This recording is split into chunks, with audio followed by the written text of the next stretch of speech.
समस्त को प्रेमपूर्वक जय जगन्नाथ। मुझ उपेन्द्र। आज मुझे चलने जाऊँगी गोटे छोट बाटे 2 किलोमीटर पदयात्रा। मु कोरापुट रुहे। मोर बासस्थली कोरापुट बसस्टाण्ड पर्यंत पदयात्रा करी। यही यात्रा केवल पाद नुहे, यह आत्मा मन और शरीर में पवित्रता आने। यही यात्रा मो सहित चल प्रकृतिर निकटता प्रति पादरे एक नुआ संगीत अनुभव करवा। पदयात्रा आरंभ करवा। पाद धीरे धीरे माटी को छुई और प्रति चाल एक नुआ शक्ति दौची। यही पदयात्रा केवल व्यायाम नुहे, यह एक साधना।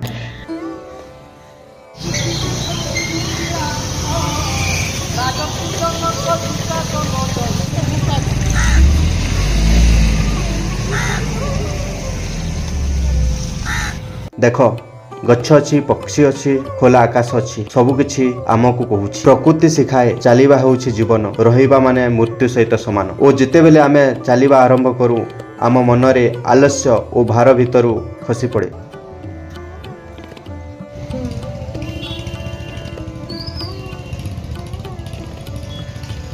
यही रास्ता केवल माटीर नुहे, यह आत्मार रास्ता। सबुज परिवेश केवल आखि पाई शीतल करे नहीं, यही मन को भी शांत करे। पक्षीर छींची ध्वनि, पवनर गर्जन और आम पादर गुंजन, यह एक संगीत हो जाए।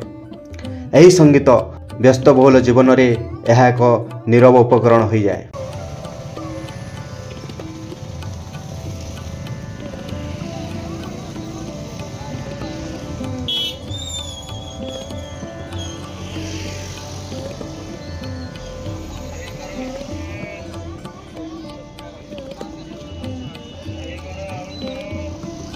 आजिकाली आमे आम शरीर को मेसीन पर व्यवहार करुछु। बसिबा, खाइबा, काम करिबा यह एवं नित्यकर्म हो गलानी। किंतु आमे केबे निज पई चालुछु। दिन को 2 किलोमीटर प्रतिदिन चलिबा हृदय पई, फुसफुस पई और मस्तिष्क पई अमृत समान। यह क्लांत करे नहीं, बरं शक्ति दिए।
देख 2 किलोमीटर संपूर्ण हो गला, किंतु यह शेष नुहे, यह आरंभ अटे एक स्वास्थ्य और श्रृंखलित जीवन दिग को। मु अनुभव कली जेते बेले आमे चलिबा आरंभ करूँ, तेणु केवल दूरता कमी जाए नहीं, चिंता, चाप एवं आलस्य मध्य पछरे पड़ जाए।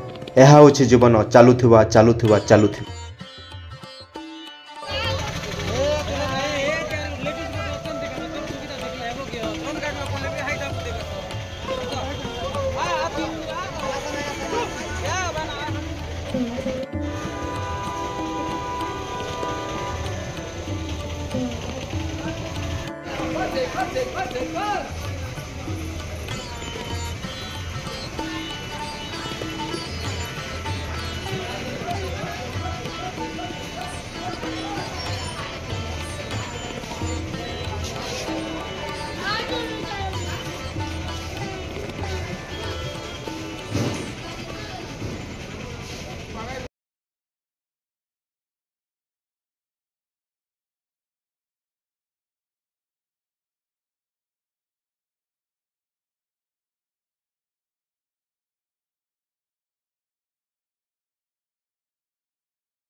जदि आपनको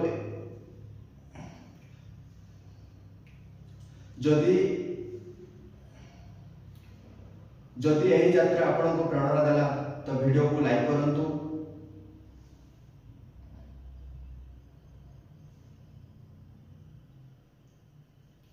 निज मतामत तले कमेंट रखंतु और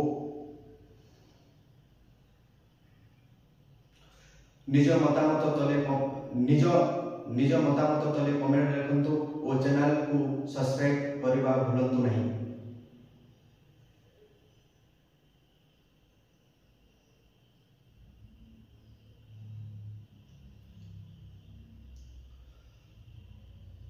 पुणी देखा एक नुआ पथरे नूतन शक्ति सहित।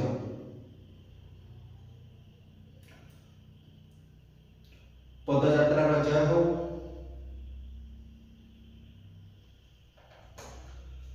पदयात्रा जय हो। जय प्रकृति, जय स्वास्थ्य,